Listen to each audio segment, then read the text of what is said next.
ನಿಮ್ಮ ಡಾಕ್ಟರ್ ವಿಶೇಷ ಕಾರ್ಯಕ್ರಮಕ್ಕೆ ಸ್ವಾಗತ. ನಾನು ಶಕುಂತಲಾ ಭೂಷಣ್. ಒತ್ತಡದ ಜೀವನ, ಬದಲಾಗ್ತಾ ಇರೋ ಜೀವನ ಶೈಲಿ, ಜನರಿಗೆ ನೂರಾರು ಆರೋಗ್ಯ ಸಮಸ್ಯೆ, ಯಾವ ಸಮಸ್ಯೆಗೆ ಯಾವ ಚಿಕಿತ್ಸೆ ಎನ್ನುವುದೇ ದೊಡ್ಡ ಚಿಂತೆ. ಇಂತಹ ಸಮಸ್ಯೆ ಇರೋರಿಗೆ ಒಂದೇ ವೇದಿಕೆಯಲ್ಲಿ ಸಿಗುತ್ತೆ ಉತ್ತರ. ಇದೇ ಟಿವಿ9ನ ವಿಶೇಷ ಕಾರ್ಯಕ್ರಮ ನಿಮ್ಮ ಡಾಕ್ಟರ್.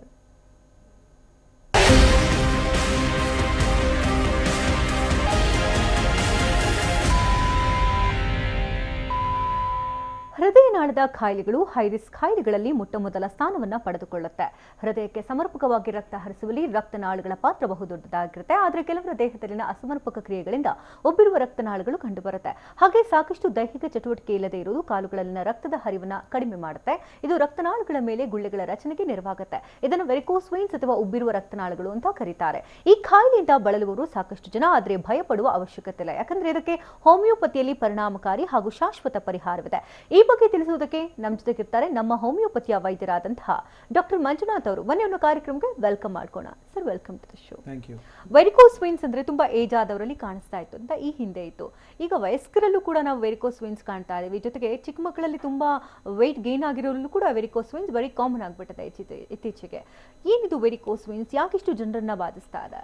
ಖಂಡಿತ ಇಷ್ಟು ಒಂದು 5-10 ವರ್ಷ ಮುಂಚೆ ನಾವು ನೋಡಬೇಕಿತ್ತು ಅಂದರೆ ವೆರಿಕೋಸ್ ವೇನ್ಸ್ ಅಷ್ಟಾಗಿ ಕಂಡು ಬರ್ತಾ ಇರಲಿಲ್ಲ. ಮತ್ತು ಕಂಡು ಬರ್ತಾ ಇದ್ರೂ ಸಹ ಚಿಕಿತ್ಸೆ ಅಷ್ಟಾಗಿ ತಗೊಳ್ತಾ ಇರಲಿಲ್ಲ. ಸೊ ವೆರಿಕೋಸ್ ವೇನ್ಸ್ ಅಂತ ಹೇಳೋದೆ ಕನ್ನಡದಲ್ಲಿ ಹೇಳಬೇಕು ಅಂದರೆ ಉಬ್ಬಿದ ರಕ್ತನಾಳಗಳಂತ ಹೇಳಿ ಕರಿತೇವೆ, ಅಥವಾ ತಿರುಚು ರಕ್ತನಾಳಗಳಂತ ಹೇಳಿ ಕೂಡ ಕರಿಬೋದಾಗತ್ತೆ. ಇದೊಂದು ಕಾಲಿನ ರಕ್ತನಾಳಗಳಲ್ಲಿ ಕಂಡುಬರುವಂಥ ಒಂದು ಸಮಸ್ಯೆ. ಸೊ ಯಾವಾಗ ನಮ್ಮ ದೇಹದ ಕಾಲಿನ ರಕ್ತನಾಳಗಳಲ್ಲಿ ರಕ್ತ ಸಂಚಾರ ಅನ್ನೋದು ಕಡಿಮೆ ಆಗುತ್ತೆ, ರಕ್ತ ಚಲನೆ ಅನ್ನೋದು ಕಡಿಮೆ ಆಗುತ್ತೆ, ಆಗ ರಕ್ತನಾಳಗಳು ಉಬ್ಬುವಿಕೆಗೆ ಒಳಗಾಗುತ್ತೆ. ಸೊ ಇದೇ ಕಂಡೀಷನ್ನೇ ನಾವು ವೆರಿಕೋಸ್ ವೇನ್ಸ್ ಅಂತ ಹೇಳಿ ಕರಿತೇವೆ. ತುಂಬ ವರ್ಷದಿಂದ ಸಫರ್ ಮಾಡ್ತಿದ್ರು ಸಹ ಪೇಷಂಟ್ ಮೆಂಟಾಲಿಟಿಲಿ ಏನಿರುತ್ತೆ, ಈ ರೋಗದಲ್ಲಿ ಎಕ್ಸ್ಪೆಷಲ್ ಏನಿರುತ್ತೆ, ಸ್ವಲ್ಪ ವರ್ಷಗಳ ಕಾಲ ಯಾವುದೇ ರೀತಿ ದೇಹಕ್ಕಾಗಲಿ ನಮ್ಮ ಬಾಡಿಗಾಗಲಿ ಯಾವುದೇ ರೀತಿ ನೋವು ಉಂಟು ಮಾಡೋದಿಲ್ಲ. ಸೊ ಪೇಷಂಟ್ಸ್ ಮೆಂಟಾಲಿಟಿ ಹೇಗಿರುತ್ತೆ, ನೋವು ಬಂದ ಮೇಲೆ ಚಿಕಿತ್ಸೆ ಪಡ್ಕೊಂಡ್ರಾಯ್ತು ಅಥವಾ ಪೇಯ್ನ್ ಆದಮೇಲೆ ಡಾಕ್ಟರ್ನ ಭೇಟಿ ಮಾಡಿದ್ರಾಯ್ತು ಅಂತ ಯೋಚನೆಯಲ್ಲಿರ್ತಾರೆ. ಸೊ ಎಷ್ಟೋ ಜನಕ್ಕೆ ಅವರು ಸಫರ್ ಮಾಡ್ತಿದ್ರು ಸಹ ಇದೇ ವೆರಿಕೋಸ್ ವೇನ್ಸಾ ಅಂತ ಅವ್ರಿಗೆ ಗೊತ್ತಾಗ್ತಾ ಇರೋದಿಲ್ಲ. ಸೊ ನಾವೇನೇನು ಪ್ರೊಮೋ ಫೋಟೋಸ್ನ ಹಾಕ್ತಾ ಇದ್ದೀವಿ, ಸೊ ಈ ಥರದ ಕಾಲಿನ ರಕ್ತನಾಳಗಳು ಉಬ್ಬುವಿಕೆಗೆ ಒಳಗಾಗಿದ್ರೆ ಅಥವಾ ಕಾಲು ಕಪ್ಪಾಗ್ತಿದ್ರೆ, ಕಾಲಲ್ಲಿ ನೋವು ಕಂಡು ಬರ್ತಿದ್ರೆ, ಭಾರ ಕಂಡು ಬರ್ತಿದ್ರೆ, ಪ್ರಾಬಬ್ಲಿ ಆಫ್ ವೆರಿಕೋಸ್ ವೇನ್ಸ್ ಇರೋ ಸಾಧ್ಯತೆ ಇರುತ್ತೆ. ಸೊ ಮೊದಲನೇದಾಗಿ ನಾವು ಹೇಳಬೇಕು ಅಂತ ಹೇಳಿದ್ರೆ, ಎಪಿಡೊಮಾಲಜಿಕಲಿ ಹೇಳಬೇಕು ಅಂತ ಹೇಳಿದ್ರೆ, ಸೊ ಸುಮಾರು 2 ಲಕ್ಷದಿಂದ 3 ಲಕ್ಷ ಜನರು ಒಂದು ವರ್ಷಕ್ಕೆ ಈ ವೆರಿಕೋಸ್ ವೇನ್ಸ್ ಅನ್ನೋ ಕಂಡೀಷನ್ಸ್ಗೆ ಇವತ್ತಿನ ದಿನಗಳಲ್ಲಿ ತುತ್ತಾಗ್ತಾ ಇದ್ದಾರೆ. ಸೊ ಯಾಕಂದರೆ ನಿಂತ್ಕೊಂಡು ಕೆಲಸ ಮಾಡೋರಲ್ಲಿ ಇದು ಹೆಚ್ಚು ಬರುತ್ತೆ. ಸೊ ತುಂಬ ವರ್ಷಗಳ ಕಾಲ ಯಾರು ನಿಂತ್ಕೊಂಡು ಕೆಲಸ ಮಾಡ್ತಾರೆ ಅಂಥವ್ರು they are more prone to get in this type of condition ಅಂತಲೇ ಹೇಳ್ಬೋದಾಗತ್ತೆ. ಮೊದಲನೇದಾಗಿ ಹೃದಯದಿಂದ ಕಾಲಿಗೆ ಮತ್ತು ಕಾಲಿಂದ ಹೃದಯಕ್ಕೆ ರಕ್ತ ಸಂಚಾರ ಆಗ್ತಾ ಇರುತ್ತೆ ದೇಹದಲ್ಲಿ. ಹೃದಯದಿಂದ ಶುದ್ಧ ರಕ್ತ ಕಾಲಿಗೆ ಹೋದರೆ ಅದು ಅಶುದ್ಧ ಆಗುತ್ತೆ. ಅಶುದ್ಧ ರಕ್ತನ ತಿರ್ಗಾ ಶುದ್ಧೀಕರಣ ಮಾಡುವಂಥದ್ದು ಹೃದಯ ಮತ್ತು ಶ್ವಾಸಕೋಶ. ಅದನ್ನ ತಿರ್ಗಾ ಮೇಲ್ಗಡೆ ಕೊಂಡೊಯ್ಯೋ ಕೆಲಸ ಮಾಡುವಂಥದ್ದು ವೇನ್ಸ್ ಅಂತ ಹೇಳ್ತೀವಿ, ಅಥವಾ ಕನ್ನಡದಲ್ಲಿ ನಾವು ಅಬಧಮನಿಗಳು ಅಂತ ಹೇಳಿ ಕರಿತೇವೆ. ಸೊ ಮೇಲಿಂದ ಕೆಳಗಡೆ ರಕ್ತ ಹೋಗುವಂಥದ್ದು ಭಾಳ ಈಸಿ, ಬಟ್ ಕೆಳಗಡೆಯಿಂದ ಮೇಲ್ಗಡೆ ಬರಬೇಕು ಎಗೇನ್ಸ್ಟ್ ಗ್ರಾವಿಟಿ ಅಂದರೆ ನಮ್ಮ ಕಾಲಿನ ರಕ್ತನಾಳಗಳ ಶಕ್ತಿ ಬಹಳನೇ ಚೆನ್ನಾಗಿರಬೇಕಾಗತ್ತೆ. ಸೊ ಅದಕ್ಕೆ ನಾವು ಹೇಳ್ತೀವಿ ಕಾಲಿನ ರಕ್ತನಾಳಗಳಲ್ಲಿ ನಾವು ಲೀಫ್ಲೆಟ್ಸ್ ಅಂತ ಒಂದು ಸ್ಟ್ರಕ್ಚರ್ನ ನೋಡ್ತೀವಿ, ವ್ಯಾಲ್ವ್ಸ್ ಅಂತ ಒಂದು ಸ್ಟ್ರಕ್ಚರ್ನ ನೋಡ್ತೀವಿ. ಕನ್ನಡದಲ್ಲಿ ಇದನ್ನು ನಾವು ಕವಾಟ್ಗಳು ಅಂತ ಹೇಳಿ ಕರಿಬೋದು. ಈ ಕವಾಟ್ಗಳು ಏನು ಮಾಡುತ್ತೆ, ಒನ್ ವೇ ಡೈರೆಕ್ಷನಲ್ಲಿ ಮೇಲ್ಗಡೆ ಆ ರಕ್ತನ ಪುಷ್ ಮಾಡೋದಕ್ಕೆ ಸಹಾಯ ಮಾಡ್ತಾ ಇರುತ್ತೆ. ಸೊ ಯಾವಾಗ ಒಂದು ವ್ಯಕ್ತಿಯ ಕಾಲಿನ ರಕ್ತನಾಳಗಳ ಕವಾಟಗಳು ವೀಕ್ ಆಗೋಕ್ಕೆ ಸ್ಟಾರ್ಟ್ ಆಗುತ್ತೆ, ಸೊ ಒನ್ ವೇ ಡೈರೆಕ್ಷನಲ್ಲಿ ಪುಷ್ ಆಗೋದಿಲ್ಲ. ಸೊ ಕೆಳಗಡೆನೇ ರಕ್ತನಾಳಗಳಲ್ಲಿ ರಕ್ತ ತುಂಬ ದಿವಸ ಉಳ್ಕೊಳ್ಳುತ್ತೆ. ಸೊ ಆಗ ಒಂದು ಪ್ರೆಷರ್ ಡೆವಲಪ್ ಆಗುತ್ತೆ. ಮೆಡಿಕಲಿ ಅದನ್ನು ನಾವು ಇಂಟ್ರಾವಿನಸ್ ಪ್ರೆಷರ್ ಅಂತ ಹೇಳಿ ಕರಿತೇವೆ. ಸೊ ಇಂಟ್ರಾವಿನಸ್ ಪ್ರೆಷರ್ ಹೆಚ್ಚಾದಾಗ ಕಾಲಿನ ರಕ್ತನಾಳಗಳ ಶಕ್ತಿ ಕುಗ್ಗುತ್ತೆ, ಎಲಾಸ್ಟಿಸಿಟಿ ಕಡಿಮೆ ಆಗುತ್ತೆ. ಸೊ ರಕ್ತನಾಳಗಳು ದಪ್ಪ ಉಂಟಾಗುತ್ತೆ. ಸೊ ಜಿಗ್ಜಾಗ್ ಪ್ಯಾಟ್ರನ್ಲಿ ಕಾಣುವಂಥದ್ದು, ಟ್ವಿಸ್ಟ್ ಆಗಿ ಕಾಣುವಂಥದ್ದು, ಇನ್ನೊಂಥರ ಅವ್ರ ಕಾಲುಗಳನ್ನ ನೋಡಿದಾಗ ತುಂಬ ಒಂದು ಭಯಂಕರವಾದ ಒಂದು ಫೀಲ್ ಆಗುವಂಥದ್ದು, ಮುಟ್ಟಿದಾಗ ಪ್ಯಾಲ್ಪೇಟ್ ಮಾಡಿದಾಗ ತುಂಬ ಸಾಫ್ಟ್ ಇರುತ್ತೆ, ಕಾಲು ಕಪ್ಪಾಗ್ತಾ ಬರ್ತಾ ಇರುತ್ತೆ.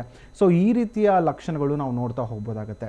ಇದು ಪ್ರಾಬಬ್ಲಿ ನಾನು ಹೇಳುವಂಥದ್ದು ಆಕ್ಯುಪೇಷನಲ್ ಹಜಾರ್ಡ್ಸ್ ಅಂತಲೇ ಹೇಳ್ಬೋದು. ಅಂದರೆ ಯಾರು ಅವರ ಪ್ರೊಫೆಷ್ನಲ್ಲಿ ತುಂಬ ಹೊತ್ತು ತುಂಬ ವರ್ಷಗಳ ಕಾಲ ನಿಂತ್ಕೊಂಡು ಕೆಲಸ ಮಾಡ್ತಾರೆ ಅಂಥವ್ರಿಗೆ ಇದು ಬರುವಂಥ ಸಾಧ್ಯತೆಗಳು ಹೆಚ್ಚಿರುತ್ತೆ. For example traffic police man ಆಗಿರ್ಬೋದು, ಅವ್ರ ಕೆಲಸನೇ 8 ಗಂಟೆಗಳ ಕಾಲ 10 ಗಂಟೆಗಳ ಕಾಲ ನಿಂತ್ಕೊಂಡು ಕೆಲಸ ಮಾಡಿರ್ತಾರೆ ತುಂಬ ವರ್ಷಗಳ ಕಾಲ. ಶಿಕ್ಷಕರಾಗಿರ್ಬೋದು, 5 ಗಂಟೆಗಳ ಕಾಲ 4 ಗಂಟೆಗಳ ಕಾಲ ನಿಂತ್ಕೊಂಡು ಪಾಠ ಮಾಡ್ತಾ ಇರ್ತಾರೆ. ಬೇಕ್ರಿಲಿ ಕೆಲಸ ಮಾಡೋರಾಗಿರ್ಬೋದು, ಅಥವಾ ಸೆಕ್ಯೂರಿಟಿ ಏಜೆಂಟ್ಸ್ ಆಗಿರ್ಬೋದು. ಇಂಥವ್ರಲ್ಲಿ ಏನಾಗುತ್ತೆ, ತುಂಬ ದಿವಸಗಳ ಕಾಲ ಒಂದೇ ಜಾಗದಲ್ಲಿ ನಿಂತ್ಕೊಂಡಾಗ ಸೊ ಕಾಲಿನ ರಕ್ತನಾಳಗಳ ಮೇಲೆ ಒತ್ತಡ ಅನ್ನೋದು ಹೆಚ್ಚಾಗುತ್ತೆ. ಸೊ ಜೊತೆಗೆ ಫಿಸಿಕಲ್ ಆ್ಯಕ್ಟಿವಿಟೀಸ್ ಇಲ್ಲದಿರೋ ಕಾರಣದಿಂದ ಸೊ ಅಲ್ಲಿ ಇಂಟ್ರಾವಿನಸ್ ಪ್ರೆಷರ್ ಅನ್ನೋದು ಹೆಚ್ಚಾಗುತ್ತೆ, ಮೆಟಬಾಲಿಸಮ್ ಅನ್ನೋದು ಕಡಿಮೆ ಆಗುತ್ತೆ. ಸೊ ಇದರಿಂದ ವೆರಿಕೋಸ್ ವೈನ್ಸ್ ಬರುವಂಥ ಸಾಧ್ಯತೆಗಳು ಖಂಡಿತ ಇರುತ್ತೆ. ಬಟ್ ಇವತ್ತಿನ ದಿನಗಳ ಹೆಚ್ಚಾಗೋದಕ್ಕೆ ನೀವು ಹೇಳ್ದಂಗೆ obesity is one of the main ಕಾರಣ ಅಂತಲೇ ಹೇಳ್ಬೋದಾಗುತ್ತೆ. ಸ್ಥೂಲಕಾಯ, ಬೊಜ್ಜುತನ. ಸೊ ನಾವು ನೋಡ್ಬೋದು 15 ವರ್ಷದ ಒಂದು ಹುಡುಗ 60 kg 70 kg ಇರುವಂಥದ್ದು. ಏನಾದರೂ family history of varicose wines ಅಥವಾ ಈ ರಕ್ತನಾಳಗಳ ಸಮಸ್ಯೆ ಇತ್ತು ಅಂದರೆ ಅವರ ನೆಕ್ಸ್ಟ್ ಜನ್ರೇಷನ್ಗೆ, ಅವರ ಮಕ್ಕಳಿಗೆ ಬರುವಂಥ ಸಾಧ್ಯತೆಗಳು ಕಂಡಿರ್ತಾ ಇರುತ್ತೆ. ನಮ್ಮ ಕ್ಲಿನಿಕ್ಸಲ್ಲಿ ತುಂಬ ಜನ ಮಹಿಳೆಯರು ಈ ಸಮಸ್ಯೆ ಇಟ್ಕೊಂಡು ಬರ್ತಾರೆ. ಸೊ ಅವ್ರಿಗೆ ಒಂದು ಪ್ರಶ್ನೆ ಹಾಕಿದಾಗ ಯಾವಾಗ ಬಂತು ಅಂತ ಕೇಳಿದಾಗ, ಸರ್ ನನಗೆ ಗರ್ಭಾವಸ್ಥೆ ಸಮಯದಲ್ಲಿ ಈ ತೊಂದರೆ ಬಂತು ಅಂತ ಹೇಳ್ತಾರೆ. ಅಂದರೆ pregnancy is also one of the cause to get an varicose veins ಅಂತಲೇ ಹೇಳ್ಬೋದು. ಯಾಕಂದರೆ ಆ ಸಮಯದಲ್ಲಿ ಗರ್ಭಕೋಶದಲ್ಲಿ ಮಗು ಬೆಳೀತಾ ಇರುತ್ತೆ, ಅದರ ವೆಯ್ಟು ಕಾಲಿನ ರಕ್ತನಾಳಗಳ ಮೇಲೆ ಬೀಳ್ಬೋದು. ಆ ಸಮಯದಲ್ಲಿ ಬ್ಲಡ್ ವಾಲ್ಯೂಮ್ ಅನ್ನೋದು ಹೆಚ್ಚಿರುತ್ತೆ. ಮತ್ತು ನಮ್ಮ ಲೇಡೀಸ್ ಏನು ಮಾಡ್ತಾರೆ, ಒಂದ್ಸರಿ ಪ್ರೆಗ್ನೆಂಟ್ ಆಗಿದ ತಕ್ಷಣ ಎಲ್ಲ ಫಿಸಿಕಲ್ ಆ್ಯಕ್ಟಿವಿಟೀಸ್ನು ನಿಲ್ಲಿಸ್ಬಿಡ್ತಾರೆ. ಸೊ ಅದನ್ನು ಡೈರೆಕ್ಟಾಗಿ ಅದು ರಕ್ತ ಚಲನೆಗೆ, ರಕ್ತ ಸಂಚಾರಕ್ಕೆ ಅಡೆತಡೆ ಆಗಿ ಸೊ ವೆರಿಕೋಸ್ ವೈನ್ಸ್ ಇವತ್ತಿನ ದಿನಗಳಲ್ಲಿ ಸರ್ವೇ ಸಾಮಾನ್ಯವಾಗಿ ಕಾಣ್ತಾ ಇರೋದಕ್ಕೆ ಇದೇ ಮುಖ್ಯ ಕಾರಣ ಅಂತಲೇ ಹೇಳ್ಬೋದಾಗುತ್ತೆ. ಓಕೆ, ಅಂದರೆ ಇದರಿಂದ ಏನಾದರೂ ಬೇರೆದಕ್ಕೆ ಲೀಡ್ ಆಗೋ ಚಾನ್ಸಸ್ ಇರುತ್ತೆ? ಯಾಕಂದರೆ ತುಂಬ ಜನ ಇದನ್ನು ನೆಗ್ಲೆಕ್ಟ್ ಮಾಡ್ತಾರೆ. ಏನು ಅಷ್ಟೊಂದು ಪೇಯ್ನ್ ಇರಲ್ಲ, ಅಷ್ಟೊಂದು ಗೊತ್ತಾಗ್ತಾನೂ ಇಲ್ಲ, ಇದ್ರ ಲೈಫ್ ಸ್ಟೈಲ್ಗೆ ನನಗೆ ಅಷ್ಟೊಂದು ತೊಂದರೆ ಕೊಡ್ತಾ ಇಲ್ಲ ಅಂದಮೇಲೆ ಇದಕ್ಕೆ ಯಾಕೆ ಅಷ್ಟೊಂದು ಕೇರ್ ತೊಗೊಳ್ಬೇಕು ಅಂತ ತುಂಬ ಜನ ನೆಗ್ಲೆಕ್ಟ್ ಮಾಡೋರು ಇರ್ತಾರೆ. ಬೇರೆ ಏನಾದರೂ ಕಾಂಪ್ಲಿಕೇಶನ್ಸ್ ಆಗುತ್ತಾ ಇದು ಹಾಗೆ ಬಿಟ್ಟಲ್ಲಿ? ಖಂಡಿತ. ಮೊದಲನೇದಾಗಿ ವೆರಿಕೋಸ್ ವೈನ್ಸ್ ಅನ್ನೋದು ಇದೊಂದು ಗ್ರ್ಯಾಜುವಲ್ ಆನ್ಸೆಟ್ ಆಫ್ ಕಂಡೀಷನ್. ಯಾವುದೇ ರೀತಿ ಇದು ಸಡನ್ ಆಗಿ ತೊಂದರೆ ಕೊಡುವಂಥದ್ದಲ್ಲ. ಸೊ ನೆಗ್ಲೆಕ್ಟ್ ಮಾಡಿದ್ರೆ ಖಂಡಿತ ಮುಂದೆ ಪರಿಣಾಮಕಾರಿಯಾದ ಕಂಡೀಷನ್ಸ್ಗೆ ಅವರು ಅನುಭವಿಸ್ಬೇಕಾಗತ್ತೆ. ಬಿಕಾಸ್ ವೆರಿಕೋಸ್ ವೈನ್ಸ್ ಅನ್ನೋದು ಬರೀ ಕಾಲಿನ ರಕ್ತನಾಳಕ್ಕೆ ಮಾತ್ರ ಸೀಮಿತ ಇರೋದಿಲ್ಲ. ನಮ್ಮ ಕ್ಲಿನಿಕ್ಸಲ್ಲಿ ತುಂಬ ಜನ ನಾವು ನೋಡ್ಬೋದು, ಸ್ಕ್ಯಾನಿಂಗ್ ರಿಪೋರ್ಟ್ ಇಟ್ಕೊಂಡು ಬರ್ತಾರೆ, DVT ಅಂತ ಹೇಳಿ, ಸೊ ಡೀಪ್ ವೈನ್ ಥ್ರೋಂಬೋಸಿಸ್ ಅಂತ ಹೇಳಿ ಕರಿತೇವೆ. ಸೊ ಯಾವಾಗ ತುಂಬ ದಿವಸ ಮಲಿನ ರಕ್ತ ನಮ್ಮ ಕಾಲಿನ ರಕ್ತನಾಳ ಉಳ್ಕೊಳ್ತು ಅಂದರೆ ರಕ್ತ ಹೆಪ್ಪುಗಟ್ಟಿಬಿಡುತ್ತೆ. ಸೊ ಅದು ನಾವು ಮೆಡಿಕಲಿ ಥ್ರೋಂಬಸ್ ಅಂತ ಹೇಳಿ ಕರಿತೇವೆ. ಆ ರಕ್ತ ಹೆಪ್ಪುಗಟ್ಟಿರುವಂಥದ್ದು ರಕ್ತನಾಳಗಳಲ್ಲಿ ಸಂಚಾರ ಆಗ್ಬೋದು, ಸೊ ಹೃದಯಕ್ಕೆ ಬಂದು ಪ್ಲಗ್ ಆಗ್ಬೋದು, ಸಡನ್ ಆಗಿ ಹಾರ್ಟ್ ಅಟ್ಯಾಕ್ ಆಗುವಂಥ ಸಾಧ್ಯತೆಗಳು ಖಂಡಿತ ಇರುತ್ತೆ, ರೆಸ್ಪಿರೇಟರಿ ಫೇಲ್ಯೂರ್ ಆಗುವಂಥ ಸಾಧ್ಯತೆಗಳು ಖಂಡಿತ ಇರುತ್ತೆ. ಏನಾದರೂ ಲಂಗ್ಸ್ಗೆ ಬಂದು ಪ್ಲಗ್ ಆಯಿತು ಅಂತ ಹೇಳಿದ್ರೆ ಪಲ್ಮನರಿ ಎಂಬೋಲಿಸಮ್ ಅಂತ ಕಂಡೀಷನ್ಸ್ ಬರ್ತಾ ಹೋಗ್ತಾ ಇರುತ್ತೆ. ಯಾಕೆ ಡೆತ್ ಆಯಿತು, ಯಾಕೆ ಕಾಂಪ್ಲಿಕೇಶನ್ಸ್ ಆಯಿತು ಅಂತ ಗೊತ್ತೇ ಆಗಿರೋದಿಲ್ಲ. ನಾನು ವ್ಯೂವರ್ಸಲ್ಲಿ ಏನು ಕೇಳ್ಕೊಳ್ತೀನಿ, ನಿಮ್ಮ ಕಾಲುಗಳನ್ನ ನೋಡ್ಕೊಳ್ಳಿ. ಏನಾದರೂ ಕಾಲಲ್ಲಿ ಊತ ಕಂಡು ಬರ್ತಿದೆ, ರಕ್ತನಾಳಗಳು ಎದ್ದು ಕಾಣ್ತಿದ್ರೆ, ಅಥವಾ ಈ ಜೇಡ ಹೇಗೆ ಕಟ್ಟುತ್ತೆ ಆ ರೀತಿ ಬ್ಲೂಯಿಶ್ ಪರ್ಪಲಿಶ್ ಆಗಿ ನಮ್ಮ ಕಾಲಿನ ಮೇಲೆ ರಕ್ತನಾಳಗಳು ಕಾಣ್ತಾ ಇರುತ್ತೆ, ಅದು ಪ್ರಾಬಬ್ಲಿ ಆಫ್ ಸೂಪರ್ಫಿಷಿಯಲ್ ವೆರಿಕೋಸಿಟಿ ಅಂತ ಹೇಳಿ ಕರಿತೇವೆ. ಸೊ ಸೂಪರ್ಫಿಷಿಯಲ್ ವೆರಿಕೋಸಿಟಿಯಿಂದ ತೊಂದರೆ ಸ್ಟಾರ್ಟ್ ಆಗ್ತಾ ಹೋಗ್ತಾ ಇರುತ್ತೆ. ನೋವು ಬಂದ ಮೇಲೇ ಚಿಕಿತ್ಸೆ ಪಡ್ಕೊಳ್ಬೇಕು ಅಂತ ಖಂಡಿತ ಇಲ್ಲ. ಸೊ ರೋಗದಲ್ಲಿ ಇನಿಷಿಯಲ್ ಹಂತದಲ್ಲಿ ಅವರು ಚಿಕಿತ್ಸೆನ ಪಡ್ಕೊಂಡ್ರೆ ಅಥವಾ ಮುನ್ನೆಚ್ಚರಿಕೆಯಾಗಿ ಅವರು ಮ್ಯಾನೇಜ್ಮೆಂಟ್ನ ಮಾಡಿದ್ರೆ ಖಂಡಿತ ಈ ತೊಂದರೆ ಕಾಂಪ್ಲಿಕೇಶನ್ಸ್ಗೆ ಹೋಗದಿರಂಗೆ, ಅಲ್ಸರ್ ಸ್ಟೇಜಸ್ಗೆ ಹೋಗದಿರಂಗೆ ಖಂಡಿತ ನೋಡ್ಕೊಳ್ಬೋದು ಅಂತ ಹೇಳ್ಬೋದು. ಓಕೆ, ಕಾಲರ್ ಇದ್ರೆ ಮಾತನಾಡ್ಸೋಣ. KR ಪುರಂದ ರಂಗನಾಥ್ ಕರೆ ಮಾಡ್ತಾರೆ. ನಮಸ್ತೆ ರಂಗನಾಥ್ ಅವರೇ. ಮೇಡಮ್ ನಮಸ್ಕಾರ. ಡಾಕ್ಟರ್ ಇದ್ರೆ ಮಾತನಾಡಿ, ಸಮಸ್ಯೆ ಕೊಡಿ. ನಮಸ್ತೆ ರಂಗನಾಥ್ ಅವರೇ, ಹೇಳಿ ಏನು ಸಮಸ್ಯೆಗೆ ಕರೆ ಮಾಡಿ? ನಮಸ್ತೆ. ನಮ್ಗದೇ ಎಡಕಾಲಲ್ಲಿ ನರ ಕಪ್ಪಾಗಿದೆ. ಓಕೆ. ಒಂಥರ ಸಳ್ಕಾಗತ್ತೆ, ಸುಟ್ಟು ಗಾಯ ಆಗತ್ತಲ್ಲ ಆ ತರ ಸಳ್ಕಾಗತ್ತೆ ಒಂದೊಂದು ಟೈಮು. ಓಕೆ. ಅದು ಕೇಳೋಣ ಅಂತ ಫೋನ್. ಓಕೆ, ರಕ್ತನಾಳಗಳು ದಪ್ಪ ಆಗಿರೋದು ಏನಾದರೂ ಕಾಣ್ತಿದ್ಯಾ ಸರ್? ದಪ್ಪ ಏನಿಲ್ಲ, ಓಕೆ. ಒಂಥರ ಹಸಿರು ತರ ಕಾಣ್ತೈತೆ. ಓಕೆ. ಏನ್ ಕೆಲಸ ಮಾಡ್ತಿದ್ರಿ ಮುಂಚೆ? ಮಂಡಿ ಹಿಂಭಾಗ. ಓಕೆ, ಏನ್ ಕೆಲಸ ಮಾಡ್ತಿದ್ರಿ ಮುಂಚೆ? ನಾವು ಇದು ಪುಪ್ಪ ಕೆಲಸ ಸರ್, ಭಟ್ರು. ಓಕೆ. ಸೊ ಪ್ರಾಬಬ್ಲಿ ನಿಮ್ಮ ಆ ಕೆಲಸದಿಂದ ಬರುವಂಥ ಸಾಧ್ಯತೆಗಳು ತುಂಬ ಜನಕ್ಕಿರುತ್ತೆ. ಯಾಕಂದರೆ ನೀವು ಮಂಡ್ಯ ಹಿಂಭಾಗದಲ್ಲಿ ಅಂತ ಹೇಳ್ತೀರಾ. ಸೊ ಇದರಲ್ಲಿ ಕಾಣುವಂಥ ಸಾಧ್ಯತೆಗಳು ವೆರಿಕೋಸ್ ವೈನ್ಸ್ ಇರುತ್ತೆ. ಯಾಕಂದರೆ ಇದು ಡಿಪೆಂಡೆಂಟ್ ಪಾರ್ಟಲ್ಲಿ ಕಂಡು ಬರುವಂಥದ್ದು. ಅಂದರೆ ತೊಡೆ ಹಿಂಭಾಗದಲ್ಲಾಗಿರ್ಬೋದು, ಮಂಡ್ಯ ಹಿಂಭಾಗದಲ್ಲಾಗಿರ್ಬೋದು, ಎಸ್ಪೆಷಲಿ ಕಾಫ್ ಮಸಲ್ಸ್ ಮೀನ್ಖಂಡದಲ್ಲಿ ಕಂಡು ಬರುತ್ತೆ. ಓಕೆ. ಸೊ ಇದು ತೋರಿಸ್ತಾ ಇದ್ರಲ್ಲ ಆ ತರ. ಓಕೆ. ದಿನೇ ದಿನ ವರ್ಷ ಕ್ಷೀಣಿಸುವಂಥ ಒಂದು ಕಾಯಿಲೆ. ಸೊ ನಾನು ಒಂದು ಅಡ್ವೈಸ್ ಕೊಡೋದಕ್ಕೆ ಇಷ್ಟಪಡ್ತೀನಿ ಸರ್, ಆದಷ್ಟು ಫೈಬರ್ ರಿಚ್ ಫುಡ್ಸ್ನ ಆದಷ್ಟು ಈಗಲಿಂದನೇ ನೀವು ತಗೊಳ್ತಾ ಬರಬೇಕಾಗತ್ತೆ. ಸ್ವಲ್ಪ ಸೊಪ್ಪು ತರಕಾರಿಗಳನ್ನ ಆದಷ್ಟು ಹೆಚ್ಚು ತಗೊಳ್ಳಿ. ಮತ್ತೆ ರಕ್ತ ಹೆಪ್ಪುಗಟ್ಟಬಾರ್ದು. ಸೊ ರಕ್ತ ಸಂಚಾರ ಚೆನ್ನಾಗಿರ್ಬೇಕಂದ್ರೆ ಮಿನಿಮಮ್ 4 ರಿಂದ 5 ಲೀಟರ್ ನೀರನ್ನ ಸೇವನೆ ಮಾಡಬೇಕಾಗತ್ತೆ. ಬೀಟ್ರೂಟ್ ಜ್ಯೂಸ್ನ ಆದಷ್ಟು ಹೆಚ್ಚು ತಗೊಳ್ತಾ ಬನ್ನಿ. ಸೊ ರಕ್ತ ಸಂಚಾರಕ್ಕೆ ಒಳ್ಳೇದದು. ಸೊ ನಿಮ್ಗೆ ಈಗಿರೋ ಕಂಡೀಷನ್ಸ್ ಹಾಗೆ ಇತ್ತು ಅಂತ ಹೇಳಿದ್ರೆ ಯಾವುದೇ ರೀತಿ ಚಿಕಿತ್ಸೆ ಅವಶ್ಯಕತೆ ಇರೋದಿಲ್ಲ. ಬಟ್ ಸಮಸ್ಯೆ ಹೆಚ್ಚಾಗ್ತಾ ಇದೆ, ನೋವು ಕಂಡು ಬರ್ತಿದೆ, ಸೊ ರಕ್ತನಾಳಗಳು ದಪ್ಪ ಆಗ್ತಾ ಇದೆ, ಸೊ ಭಾರ ಕಂಡು ಬರ್ತಿದೆ ಅಂದರೆ ಖಂಡಿತ ನಿಯರೆಸ್ಟ್ ನಮ್ಮ ಹೋಮಿಯೋಪತಿ ಕ್ಲಿನಿಕ್ಗೆ ಭೇಟಿಯಾಗಿ ಸೊ ಔಷಧಿಯ ಮೂಲಕ ಅದನ್ನ ಅರೆಸ್ಟ್ ಮಾಡ್ಬೋದು. ಮತ್ತೆ ಯಾವುದೇ ರೀತಿ ಸಮಸ್ಯೆ ತೊಂದರೆ ಜಾಸ್ತಿ ಆಗದಂಗೂ ಕೂಡ ನೋಡ್ಕೊಳ್ಬೋದಾಗತ್ತೆ ಅಂತ ಹೇಳ್ಬೋದು. ಓಕೆ, ಧನ್ಯವಾದ ರಂಗನಾಥ್ ಅವರೇ ಕರೆ ಮಾಡೋದಕ್ಕಾಗಿ. ಈಗ ಒಂದು ಕಾಲ್ನಲ್ಲಿ ಏನಾದರೂ ಈಗ ವೆರಿಕೋಸ್ ವೇನ್ಸ್ ಈಗ ಕಣ್ಣಿಗೆ ಕಾಣುವ ರೀತಿಯಲ್ಲಿ ಕಾಣಿಸ್ಕೊಳ್ತಾ ಇದೆ, ಆ ವೇನ್ಸ್ ಏನಾದರೂ ಊದ್ಕೊಂಡು ಆ ರೀತಿ ಇದ್ರೆ ನ್ಯಾಚುರಲ್ ಆಗಿ ನಾವು ಟ್ರೀಟ್ಮೆಂಟ್ ತಗೊಂಡು ಅಂದರೆ ಹೋಮಿಯೋಪತಿ ಮೂಲಕ ನಾವು ಗುಣಪಡಿಸ್ಕೊಳ್ಬೋದು, ಅಥವಾ ಈಗ ಅತ್ಯವಶ್ಯಕವಾಗಿ ನಮಗೆ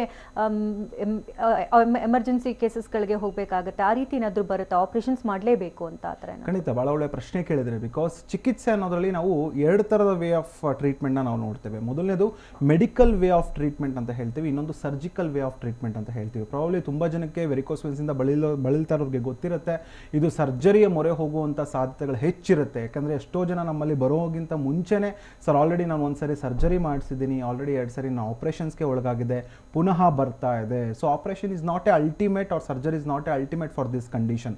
ಯಾಕಂದರೆ ಇದೊಂದು ಗ್ರ್ಯಾಜುವಲ್ ಆನ್ಸೆಟ್ ಆಫ್ ಕಂಡೀಷನ್ ಇರೋದ್ರಿಂದ ಆ ರಕ್ತನಾಳ ಊತ ಬಂತು ಅಂದರೆ ರಕ್ತನಾಳನ ತೆಗೆಯೋದ್ರಿಂದ ಆ ಸಮಸ್ಯೆ ಖಂಡಿತ ಗುಣ ಆಗೋದಿಲ್ಲ, ಅನ್ಲೆಸ್ ಅಂಡ್ ಅಂಟಿಲ್ ಅವರ ರಕ್ತ ಸಂಚಾರ ದೇಹದಲ್ಲಿ ರಕ್ತ ಚಲನೆ ಹೆಚ್ಚಾಗಬೇಕು, ರಕ್ತನಾಳಗಳ ಶಕ್ತಿ ಇಂಪ್ರೂವ್ಮೆಂಟ್ ಆಗಬೇಕು. ಸೊ ಇನಿಷಿಯಲ್ ಹಂತದಲ್ಲೇ ಬಂತು ಅಂತ ಹೇಳಿದ್ರೆ ಮ್ಯಾನೇಜ್ಮೆಂಟ್ ಮೂಲಕ ಅಂದರೆ ಅವರ ಏನೇನು ಕೆಲಸ ಮಾಡ್ತಾರೆ, ಮೊದಲನೇದಾಗಿ ನಾವು ಆ್ಯಸ್ ಎ ಡಾಕ್ಟರ್ ಆಗಿ ಜಸ್ಟ್ ಡಿಸೀಸ್ ಬಂತು ಮೆಡಿಕೇಶನ್ಸ್ ಕೊಡುವಂಥ ಒಂದು ಕೆಲಸ ಮಾಡೋದು ಅಷ್ಟೇ ಅಲ್ಲ, ಅವ್ರಿಗೆ ಯಾಕೆ ಬಂತು, ಅದೇ ವ್ಯಕ್ತಿಗೆ ಯಾಕೆ ಬಂತು, ಇದರ ಹಿಂದಿನ ಕಾರಣಗಳೇನು, ಅವ್ರು ಏನು ಕೆಲಸ ಮಾಡ್ತಾರೆ, ಎನ್ವಿರಾನ್ಮೆಂಟಲ್ ಫ್ಯಾಕ್ಟರ್ಸ್ ಏನಾದರೂ ತೊಂದರೆ ಆಗ್ತಿದೆಯಾ, ಮೇಂಟೈನಿಂಗ್ ಕಾಸಿಂದ ಏನಾದರೂ ತೊಂದರೆ ಆಗ್ತಿದ್ದನ್ನೆಲ್ಲ ತಿಳ್ಕೊಂಡು ಕರೆಕ್ಟಾದ ಒಂದು ಮ್ಯಾನೇಜ್ಮೆಂಟ್, ಸೊ ಜೊತೆಗೆ ಆ ಮೆಡಿಸಿನ್ ಪೇಷಂಟ್ಗೆ ಹೊಂದುವಂಥ ಒಂದು ಮೆಡಿಕೇಶನ್ಸ್ ಕೊಟ್ಟಾಗ ಸೊ ಈ ರೀತಿಯ ಸಮಸ್ಯೆಗಳು ಕಡಿಮೆ ಆಗೋದಕ್ಕೆ ಸಾಧ್ಯತೆ ಹೆಚ್ಚಿರುತ್ತೆ. ಸೊ ಇದರಿಂದನೇ ಹೋಮಿಯೋಪತಿಲಿ ಒಳ್ಳೆ ರಿಸಲ್ಟ್ಸ್ ಕೂಡ ಖಂಡಿತ ಸಿಗ್ತಾ ಇದೆ ಅನ್ನೋದು ಹೇಳ್ಬೋದಾಗುತ್ತೆ. ಓಕೆ, ಇನ್ನಷ್ಟು ಮಾಹಿತಿನ ನಾನು ನಿಮ್ಮಿಂದ ಪಡ್ಕೊಳ್ತೀನಿ. ಇದನ್ನ ಸಂಚಿಕೆಯಲ್ಲಿ ವೆರಿಕೋಸ್ ವೇನ್ಸ್ ಬಗ್ಗೆ ಮಾತನಾಡ್ತಾ ಇದ್ವಿ. ಈ ಬಗ್ಗೆ ಮತ್ತಷ್ಟು ಮಾಹಿತಿನ ತಿಳಿಸ್ಕೊಡೋದಕ್ಕೆ ನಮ್ಮ ಹೋಮಿಯೋಪತಿಯ ವೈದ್ಯರಾದಂಥ ಡಾಕ್ಟರ್ ಮಂಜುನಾಥ್ ಅವರಿದ್ದಾರೆ. ಬನ್ನಿ ಅವ್ನು ಇನ್ನಷ್ಟು ಮಾಹಿತಿಯನ್ನು ತಿಳ್ಕೊಂಡು ಸರ್ ಆಗಲೇ ಮಾತನಾಡ್ತಾ ಇದ್ವಿ ಸ್ಟೇಜಸ್ಗಳ ಬಗ್ಗೆ ತಿಳ್ಕೊಳ್ಳುವಂಥ ಕುತೂಹಲ. ಯಾಕಂದರೆ ಒಂದೊಂದು ಸ್ಟೇಜಲ್ಲಿ ಒಬ್ಬೊಬ್ಬರಿಗೆ ಒಂದೊಂದು ಏಜ್ ಇರೋರಿಗೆ ಒಂದೊಂದು ರೀತಿಯ ಚಿಕಿತ್ಸಾ ವಿಧಾನಗಳು ಬೇಕಾಗುತ್ತೆ. 4th ಸ್ಟೇಜ್ ಹೋದವ್ರಿಗೆ ಆಪರೇಷನ್ಸ್ ಬೇಕೇ ಆಗುವಂಥ ಸಾಧ್ಯತೆಗಳಿರುತ್ತೆ. ಇನ್ನು ಕಾಲ್ ಡಿಸ್ಕಲರೇಷನ್ ಅದು ಯಾವ ಸ್ಟೇಜಲ್ಲಿ ಇರುತ್ತೆ ಇದೆಲ್ಲ ತಿಳ್ಕೊಳ್ಳುವಂತಹ ಕುತೂಹಲ ಇರುತ್ತೆ. ಸೊ ಸ್ಟೇಜಸ್ಗಳ ಬಗ್ಗೆ ವಿವರಣೆ ಖಂಡಿತ ಎಲ್ಲರಿಗೂ ಅದರ ಆದ ಒಂದು ಹಂತಗಳು, ಅದರ ಆದ ಒಂದು ಸ್ಟೇಜಸ್ಗಳು ಖಂಡಿತ ಇರುತ್ತೆ. ಅದೇ ರೀತಿ ವೆರಿಕೋಸ್ ವೇನ್ಸಲ್ಲೂ ನಾವು 3 ಹಂತನ ಮುಖ್ಯವಾಗಿ ನೋಡ್ಬೋದಾಗುತ್ತೆ. ಮೊದಲನೇದಾಗಿ ವೆರಿಕೋಸಿಟಿ ಅಂತ ಹೇಳಿ ಕರಿತೇವೆ. ಸೊ ಈ ಹಂತದಲ್ಲಿ ಏನಾಗುತ್ತೆ, ನಮ್ಮ ಕಾಲಿನ ಡೀಪರ್ ವೇನ್ಸ್ ಏನಿರುತ್ತೆ ಅದು ರಕ್ತನಾಳಗಳು ದಪ್ಪ ಆಗುವಂಥದ್ದು, ಜಿಗ್ಜಾಗ್ ಪ್ಯಾಟರ್ನಲ್ಲಿರುತ್ತೆ, ಟ್ವಿಸ್ಟ್ ಆಗಿರ್ತಾ ಹೋಗ್ತಾ ಇರುತ್ತೆ, ಮುಟ್ಟಿದಾಗ ಪ್ಯಾಲ್ಪೇಟ್ ಮಾಡಿದಾಗ ತುಂಬ ಸಾಫ್ಟ್ ಇರುತ್ತೆ, ಸ್ವಲ್ಪ ಜನಕ್ಕೆ ನೋವಿರುತ್ತೆ, ಸ್ವಲ್ಪ ಜನಕ್ಕೆ ಪೇನ್ಲೆಸ್, ನೋವು ಇಲ್ಲದೇ ಇರೋವಂಥದ್ದು ಕೂಡ ಇರುತ್ತೆ. ಇದು ಮೊದಲನೇ ಹಂತ. ಸೊ ಈ ಹಂತದಲ್ಲಿ ಚಿಕಿತ್ಸೆನ ಪಡ್ಕೊಂಡಿಲ್ಲ ಅಂತ ಹೇಳಿದ್ರೆ ಆ ರೋಗ 2ನೇ ಹಂತಕ್ಕೆ ಹೋಗುತ್ತೆ. 2ನೇ ಹಂತದ ಒಂದು ಕಾಯಿಲೆ ಸಮಸ್ಯೆ ಅಂತ ಹೇಳಿದ್ರೆ ವೀನಸ್ ಎಕ್ಸಿಮಾ ಅಂತ ಅಥವಾ ಸ್ಟೇಸಿಸ್ ಡರ್ಮಟೈಟಿಸ್ ಅಂತ ಹೇಳಿ ಕರಿತೇವೆ. ಸೊ ಯಾವಾಗ ಮಲಿನ ರಕ್ತ ತುಂಬ ದಿವಸ ನಮ್ಮ ಕಾಲಿನಲ್ಲಿ ಉಳ್ಕೊಳ್ಳುತ್ತೆ ಆ ಭಾಗದ ಚರ್ಮ ಕೂಡ ಕಪ್ಪಾಗಕ್ಕೆ ಸ್ಟಾರ್ಟ್ ಆಗುತ್ತೆ.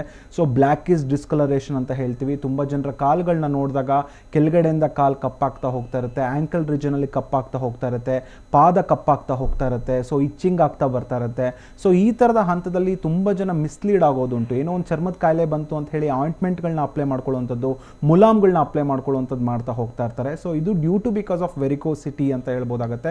ಸೊ ಮಲಿನ ರಕ್ತ ಉಳ್ಕೊಳ್ತಾ ಇರೋದ್ರಿಂದ ಆ ಭಾಗದ ಚರ್ಮ ಕಪ್ಪಾಗಕ್ಕೆ ಸ್ಟಾರ್ಟ್ ಆಗುತ್ತೆ. ಇದು 2ನೇ ಹಂತ.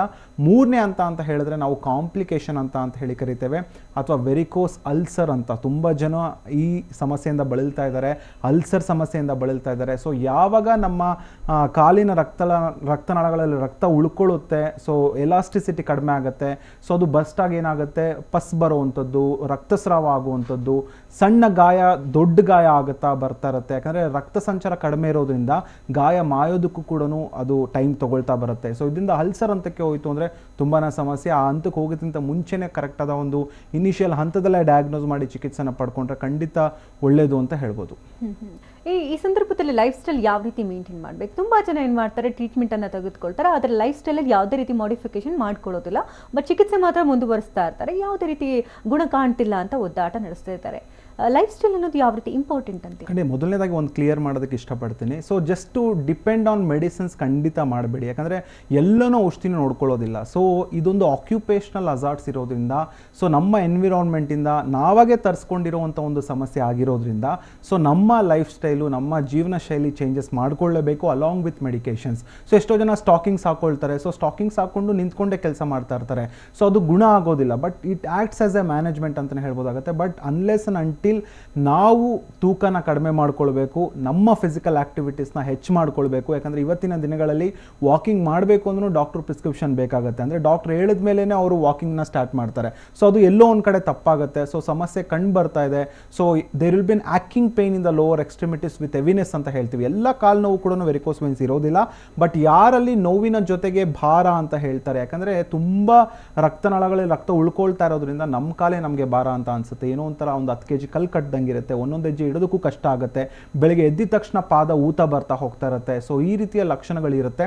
ಸೊ ಸ್ವಲ್ಪ ಒಂದು ಅಟ್ಲೀಸ್ಟ್ ಒಂದು 3/4 ಗಂಟೆಗಳ ಕಾಲ, ಒಂದು ಗಂಟೆಗಳ ಕಾಲ ಬ್ರಿಸ್ಕ್ ವಾಕ್ ಮಾಡುವಂಥದ್ದು, ಅಥವಾ ಎಲಿವೇಶನ್ ಆಫ್ ದಿ ಲೆಗ್ಸ್, ಮಲ್ಕೊಳ್ಬೇಕಾದ್ರೆ 2 ಕಾಲನ್ನ ಮೇಲೆ ಇಟ್ಟು ಮಿನಿಮಮ್ 1 feet ಆದರೂ ಹೈಟ್ ಇರಬೇಕಾಗತ್ತೆ. ಸೊ ಬ್ಯಾಕ್ ಫ್ಲೋ ಬ್ಲಡ್ ಆಗೋದಕ್ಕೆ ಹೆಲ್ಪ್ ಆಗ್ತಾ ಹೋಗ್ತಾ ಇರುತ್ತೆ. ಮತ್ತು ಲೈಫ್ ಸ್ಟೈಲ್ ನಾವು ಹೆಚ್ಚು ನೀರನ್ನ ಸೇವನೆ ಮಾಡಬೇಕಾಗತ್ತೆ. ಸೊ ದ್ಯಾಟ್ ಅದು ಸರ್ಕ್ಯುಲೇಷನ್ಗೆ ಹೆಲ್ಪ್ ಆಗ್ತಾ ಹೋಗ್ತಾ ಇರುತ್ತೆ. ಮತ್ತು ಯಾವುದೇ ರೀತಿ ಬ್ಲಡ್ ಕ್ಲಾಟ್ ಆಗದಂಗೆ ಆ ನೀರು ನೋಡ್ಕೊಳ್ತಾ ಹೋಗ್ತಾ ಇರುತ್ತೆ. ಅಂದರೆ ವಾಟರ್ ರಿಟೆನ್ಷನ್ ಅಂತ ಹೇಳ್ತೀವಿ. ವಾಟರ್ ರಿಟೆನ್ಷನ್ ಆಗಬಾರ್ದು. ಮತ್ತು ಬೀಟ್ರೂಟ್ ಜ್ಯೂಸ್ನ ಅತಿ ಹೆಚ್ಚಾಗಿ ಸೇವನೆ ಮಾಡ್ಕೊಳ್ಬೇಕಾಗತ್ತೆ. ಬಟ್ ಇವತ್ತಿನ ದಿನಗಳಲ್ಲಿ ಮಿಡಲ್ ಏಜ್ ಗ್ರೂಪ್ ಆಫ್ ಪೀಪಲಲ್ಲಿ ಹೆಚ್ಚು ಈ ಸಮಸ್ಯೆ ಕಂಡು ಬರ್ತಿದೆ. ಅದರಲ್ಲೂ ಮಹಿಳೆಯರು ಹೆಚ್ಚು ತುತ್ತಾಗ್ತಾ ಇದ್ದಾರೆ. ಸೊ ಕಾಂಟ್ರಾಸೆಪ್ಟಿವ್ ಪಿಲ್ಸ್ ಯೂಸರ್ಸ್ ಅಂತ ಹೇಳಿ ಕರಿತೇವೆ. ಅಂದರೆ ಗರ್ಭ ನಿರೋಧಕ ಮಾತ್ರೆಗಳನ್ನ ಅತಿ ಹೆಚ್ಚಾಗಿ ಸೇವನೆ ಮಾಡ್ತಾ ಹೋಗ್ತಾ ಇರ್ತಾರೆ. ಅಂಥವ್ರಿಗೆ ಡೈರೆಕ್ಟಾಗಿ ಈ ಹಾರ್ಮೋನ್ಸ್ ಲೆವೆಲಲ್ಲಿ ಏರ್ಪೇರು ಉಂಟಾಗಿ ಲೀಫ್ಲೆಟ್ಸ್ ವೀಕ್ ಆಗುವಂಥದ್ದು, ಕವಾಟುಗಳು ವೀಕ್ ಆಗುವಂಥದ್ದು, ಎಷ್ಟೋ ಜನ ಹುಡುಗಿರು ಕ್ರಾಸ್ಡ್ ಲೆಗ್ ಆಗಿ ತುಂಬ ಹೊತ್ತು ಕೂತ್ಕೊಳ್ತಾರೆ. ಸೊ ಎಲ್ಲೋ ಒಂದು ಕಡೆ ಇಂಡೈರೆಕ್ಟಾಗಿ ರಕ್ತ ಸಂಚಾರಕ್ಕೆ ಅಡೆತಡೆ ಆಗ್ತಾ ಹೋಗ್ತಾ ಇರುತ್ತೆ. ಸೊ ಲೈಫ್ ಸ್ಟೈಲ್ನ ಕರೆಕ್ಟಾಗಿ ರೂಢಿಸ್ಕೊಂಡ್ರೆ, ಕರೆಕ್ಟಾದ ಒಂದು ಫಿಸಿಕಲ್ ಆಕ್ಟಿವಿಟೀಸ್ ಇತ್ತು, ಕರೆಕ್ಟಾದ ಒಂದು ಆಹಾರ ಪದ್ಧತಿ ಇತ್ತು ಅಂದರೆ ಖಂಡಿತ ಈ ಸಮಸ್ಯೆ ಬರೋದನ್ನ ಖಂಡಿತ ತಡೆಗಟ್ಟಬಹುದು ಅಂತ ಹೇಳ್ಬೋದು. ಈಗ ಎಷ್ಟು ರೀತಿ ಅನ್ಯ ರೀತಿ ಪದ್ಧತಿಗಳಿದೆ ಈಗ ವೆರಿಕೋಸ್ ವೆನ್ಸ್ನ ಕ್ಯೂರ್ ಮಾಡ್ಕೊಳ್ಳೋದಕ್ಕೆ. ವೈ ಹೋಮಿಯೋಪತಿ ಅಂತಂದ್ರೆ ಯಾಕೆ? ಹೋಮಿಯೋಪತಿ ಇವತ್ತಿನ ದಿನಗಳಲ್ಲಿ ಬಹಳನೇ ಒಂದು ಪ್ರಚಲಿತವಾದ ಒಂದು ವೈದ್ಯ ಪದ್ಧತಿ ಅಂತಲೇ ಹೇಳ್ಬೋದಾಗತ್ತೆ. ಯಾಕಂದರೆ ಇವತ್ತಿನ ದಿನಗಳಲ್ಲಿ ಸಾಮಾನ್ಯವಾಗಿ ಹೇಳಬೇಕು ಅಂದರೆ ಮೆಡಿಕಲ್ ಟ್ರೀಟ್ಮೆಂಟ್ಸಿಂದ ಗುಣಪಡಿಸೋದಕ್ಕಿಂತ ಹೆಚ್ಚು ಸೈಡ್ ಎಫೆಕ್ಟ್ಸ್ ಆಗುವಂಥ ಒಂದು ಪದ್ಧತಿಗಳು ಹೆಚ್ಚಿರುತ್ತೆ. ಸೊ ಅದರಲ್ಲಿ ಪೇಷಂಟ್ಸ್ ಯಾವ ರೀತಿ ಆಪ್ಟ್ ಮಾಡ್ತಾರೆ ಅಂದರೆ, ಸೊ ಇರೋ ಸಮಸ್ಯೆನೂ ಕೂಡ ಕಡಿಮೆ ಆಗಬೇಕು ಮತ್ತು ಹೊಸ ಸಮಸ್ಯೆ ತರಿಸ್ಕೊಳ್ಬಾರ್ದು. ಸೊ ಅದನ್ನು ನಾವು ನೋಡ್ಕೊಳ್ಬೇಕು ಅಂದರೆ homeopathy is the best way ಅಂತಲೇ ಹೇಳ್ಬೋದಾಗುತ್ತೆ. ಬಿಕಾಸ್ ಹೋಮಿಯೋಪತಿಲಿ ನಾವು ಯಾವುದೇ ರೀತಿ ಸ್ಟೆರಾಯ್ಡ್ಸ್ ಆಗಲಿ, ಕೆಮಿಕಲ್ಸ್ ಆಗಲಿ, ಯಾವುದೇ ರೀತಿ ಪೇಯ್ನ್ ಕಿಲ್ಲರ್ಸ್ ಆಗಲಿ ಕೊಡೋದಿಲ್ಲ. ಆ ರೂಟ್ ಕಾಸ್ನ ಅಂದರೆ ಬುಡದಿಂದ ಕಾಯಿಲೆನ ಕೀಳೋದಕ್ಕೆ ಸೊ ಇದು ಸಹಾಯ ಮಾಡ್ತಾ ಇರುತ್ತೆ. ಮತ್ತು ಒಂದೇ ಮೆಡಿಕೇಷನ್ಸ್ನ ರೋಗನ ನೋಡಿ ನಾವು ಮೆಡಿಸಿನ್ಸ್ನ ಕೊಡೋದಿಲ್ಲ, ರೋಗಿನ ನೋಡಿ ಅಂದರೆ ಪೇಷಂಟ್ ವೈಸ್ನ ನಾವು ಟ್ರೀಟ್ಮೆಂಟ್ ಮಾಡಬೇಕಾಗತ್ತೆ. ಯಾಕಂದರೆ ಹೋಮಿಯೋಪತಿಲಿ ನಂಬುವಂಥದ್ದೇ ನಾವು ಇಂಡಿವಿಜುವಲಿಟಿ, ಅಂದರೆ ಒಂದು ವ್ಯಕ್ತಿಗೆ ಇನ್ನೊಂದು ವ್ಯಕ್ತಿ ಯಾವ ರೀತಿ ವಿಭಿನ್ನ ಇದ್ದಾನೆ, ಮತ್ತು ಆ ತೊಂದರೆ ಆ ವ್ಯಕ್ತಿಲಿ ಬರೋದಕ್ಕೆ ಏನು ಕಾರಣ, ಮತ್ತು ಬರೋದಕ್ಕೆ ನಾನಾ ಥರದ ಒಂದು ವೇಸ್ ಇರುತ್ತೆ. ಅದನ್ನು ಕಂಡುಹಿಡಿದು ಕರೆಕ್ಟಾದ ಒಂದು ಮ್ಯಾನೇಜ್ಮೆಂಟ್ ಇಂಪಾರ್ಟೆಂಟ್ ಆಗುತ್ತೆ. ಸೊ ನಮ್ಮ ಹೋಮಿಯೋಪತಿಲಿ ನಾವು ಕೊಡ್ತಾ ಇರೋವಂಥದ್ದು advanced nano genetic constitution medicine ಅಂತ ಹೇಳ್ತೀವಿ. ಇದರ ಅರ್ಥ ಏನು ಅಂತ ಹೇಳಿದ್ರೆ, ಆ ಮೆಡಿಕೇಷನ್ಸು ಪೇಷಂಟ್ಗೆ ಒಂದು ಮೆಡಿಸಿನ್ ಇರುತ್ತೆ.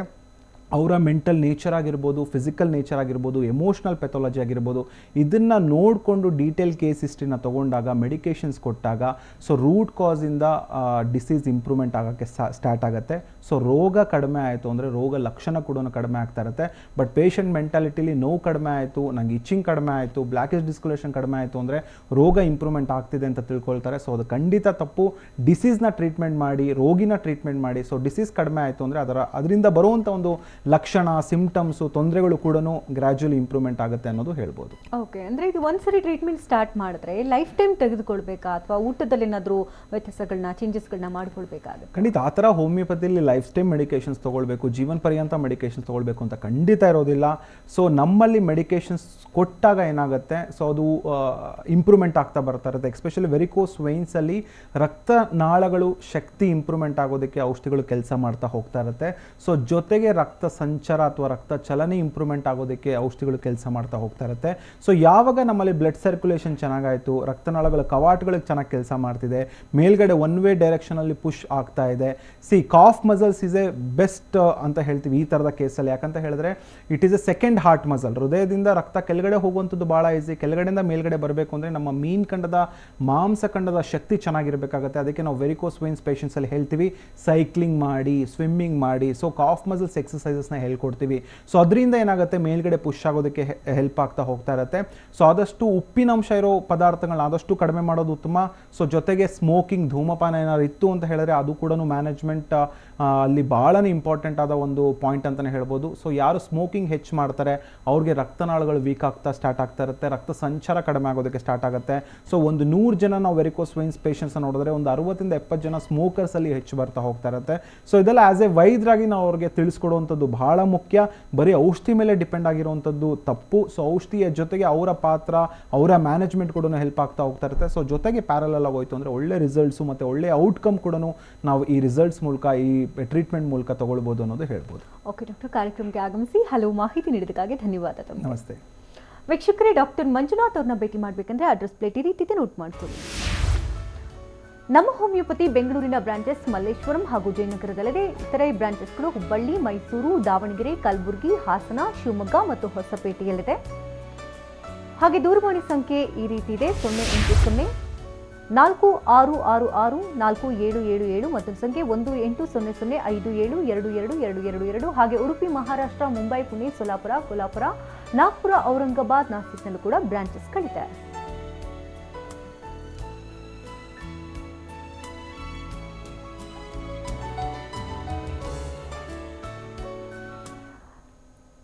ಇದು ಈ ಹೊತ್ತಿನ ವಿಶೇಷ. ನಿಮ್ಮ ಡಾಕ್ಟರ್. ನಿರಂತರ ಸುದ್ದಿಗಾಗಿ ನೋಡ್ತೀರಿ TV9.